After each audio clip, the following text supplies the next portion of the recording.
Hi, everyone, and welcome to today's Fearless Friday Power Up Tips. I'm Dr. Dranitsaris today with my second myth about codependence.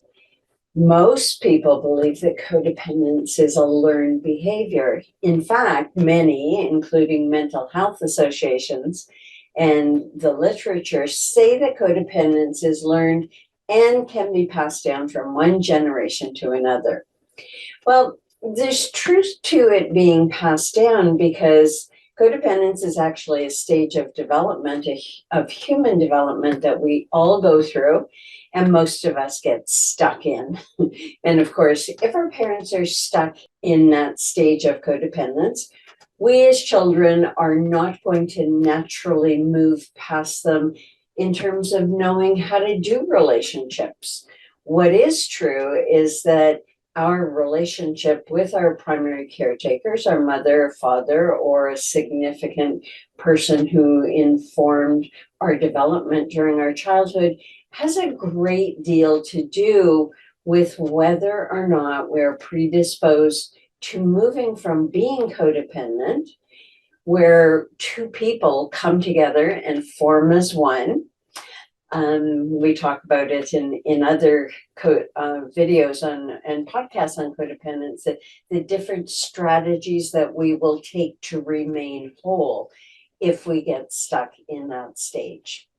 And so even though they're saying it's a learned behavior, it's like saying the fight flight instinct of the brain is learned, that one has to learn how to survive. Codependence and codependent strategies are equally as instinctual as the fight flight mechanism of the brain, and truly they are connected with our psychological survival. That's why these strategies are used, not because we have character flaws or that we're bad people.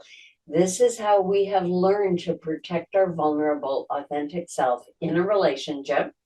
And because we got stuck in this stage of development and still personalize very much the behavior of others in a number of different ways, and use people to manage our anxiety, our self-esteem, and other aspects of our psychological needs, then we don't know how to do it differently. We can't tolerate separation. And so as an instinctual self-protective strategy, we need to think of codependence not so much as a learned behavior, as this myth implies, but as a place that we are stuck. And getting unstuck and moving beyond is each of our right in to be ourselves, to be authentic in relationships, and not just be a half of another person's whole.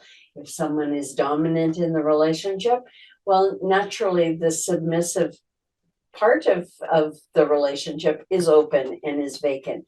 And for those of us who have the type of personality that it's easy for us to submit, then we can easily go into relationships with more dominant people, allowing them to define us, to make decisions for us, and acting as though they are superior in some way to us. But always remember that person that takes the dominant role is just as codependent as the person that is submissive. And so again, one more time, thinking about development as that stage where we haven't developed enough psychologically to move away and feel that we are okay on our own. We are okay in relationship. We don't change our behavior. We don't think that love is conditional. We're very secure and confident in our attachment style. Once we've grown to that point, we can let go of these codependent strategies, but most people don't even know that they are acting from a codependent strategic perspective or strategic way, just to get their needs met, to feel psychologically safe, and to feel okay about themselves. The tip for today is to recognize that we always, as human beings, we've got these two competing agendas going on. One agenda is we need to survive psychologically, and we use all kinds of self-protective strategies so that we survive. Our authentic self has the agenda to grow and develop and fulfill its potential as a human being. Our potential, our gifts, our talents, our abilities, they're all tied up together inside of ourselves, waiting for us to move out and fulfill that potential. But that can be at the expense of our psychological safety. If I want to grow, my partner might feel threatened. If I want to go out and do something on my own, my partner might not like it because he's being excluded or she's being excluded, and they might get upset if I want to do something by myself without them. So you see that tension that separation can cause, leading people to abandon their gifts, their hopes, their dreams, their desires, their money. We give up so much to be in relationships.